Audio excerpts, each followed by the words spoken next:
The Berenstain Bears meet Santa Bear. It was just 2 days after Thanksgiving, and the sights and sounds of Christmas could be seen and heard all over Bear Country. "It seems to me," said Mama Bear as the Bear family arrived at the Bear Country Mall, "that the Christmas season starts earlier every year." "Yes, isn't it great?" said Papa Bear, admiring the mall decorations. "I'm not so sure," sighed Mama. "I'm concerned about Brother and Sister Bear. Too much excitement isn't good for cubs." "No need to be concerned," said Papa. "Brother and sister are good little cubs. I'm sure they'll be calm and sensible about the whole thing."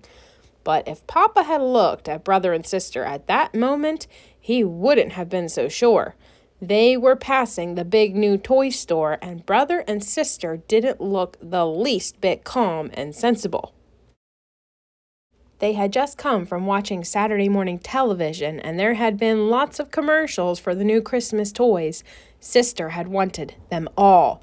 A bear hug teddy that hugged you back when you squeezed it, a ride-on pink pony, a clown-face mobile kit, and giggly goo, a strange substance that you could make into all sorts of funny shapes.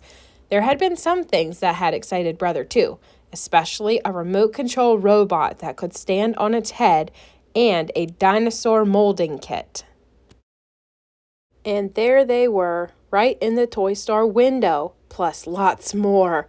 Sister was so excited that she was practically jumping up and down, and when Brother read a sign saying Santa Bear was coming to the mall to meet all his cub friends, she got even more excited.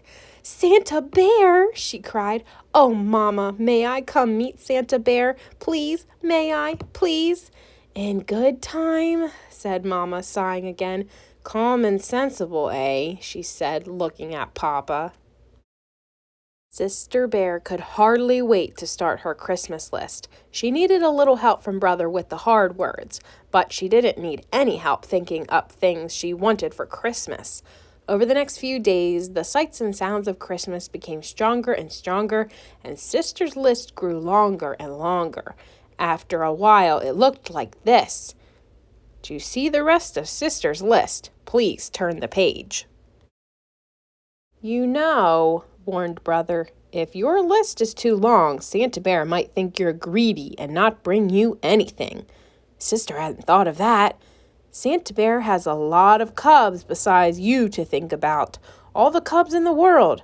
She hadn't thought of that either. As she looked at her long list, she began to get a little nervous.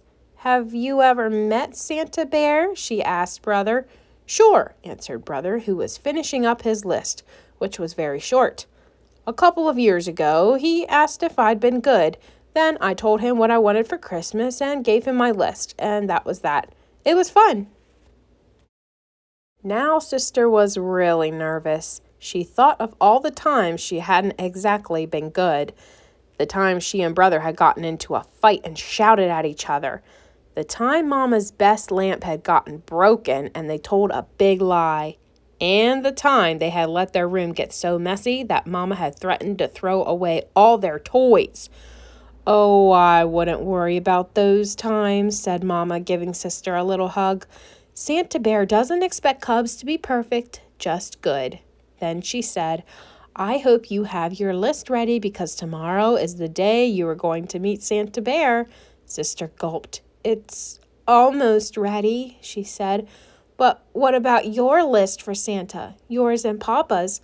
"Don't worry about that, sweetie," said Papa. "Santa Bear isn't for grown-ups. He's just for cubs."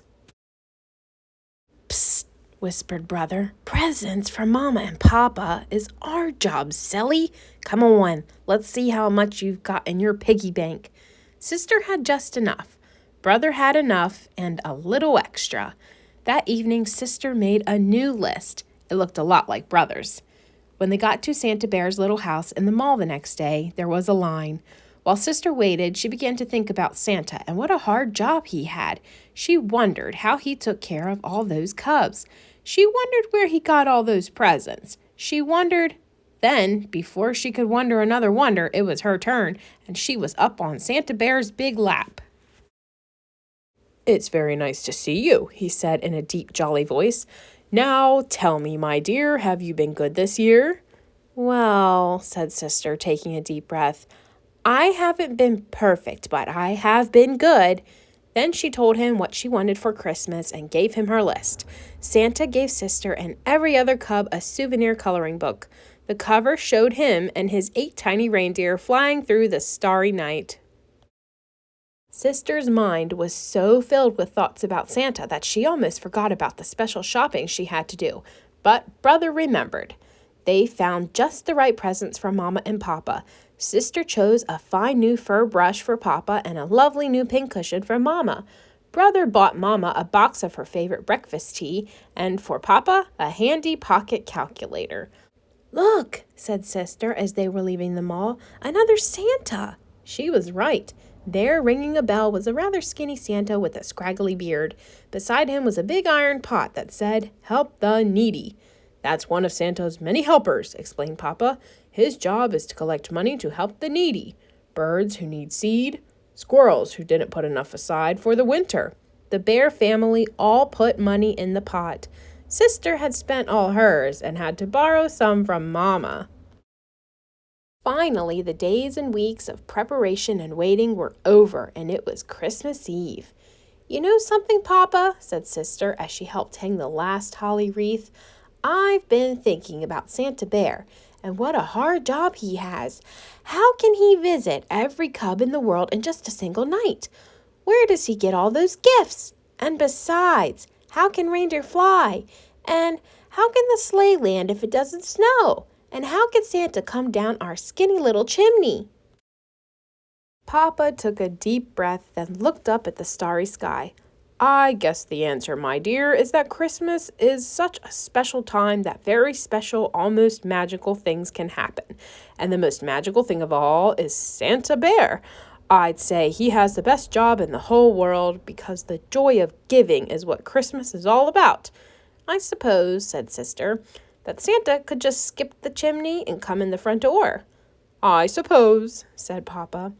Then before she went in, she took one last look at the starry sky, but it had clouded over, and now, instead of stars, there were snowflakes, thousands and thousands of small, silent snowflakes. "Well," she thought, "at least that'll help with the sleigh." When Sister woke up on Christmas morning, Bear Country was covered with a beautiful blanket of snow, and the floor beneath the bear's Christmas tree was covered with piles of beautiful presents. What fun! What excitement! What shouting! Then, when the excitement and shouting were over, the cubs watched Mama and Papa open their presents. "What lovely, thoughtful gifts," said Mama. "Just what I wanted," said Papa. It was a very special moment. Sister knew right then and there that Papa was right. Santa Bear did have the best job in the whole world because the joy of giving was what Christmas was all about.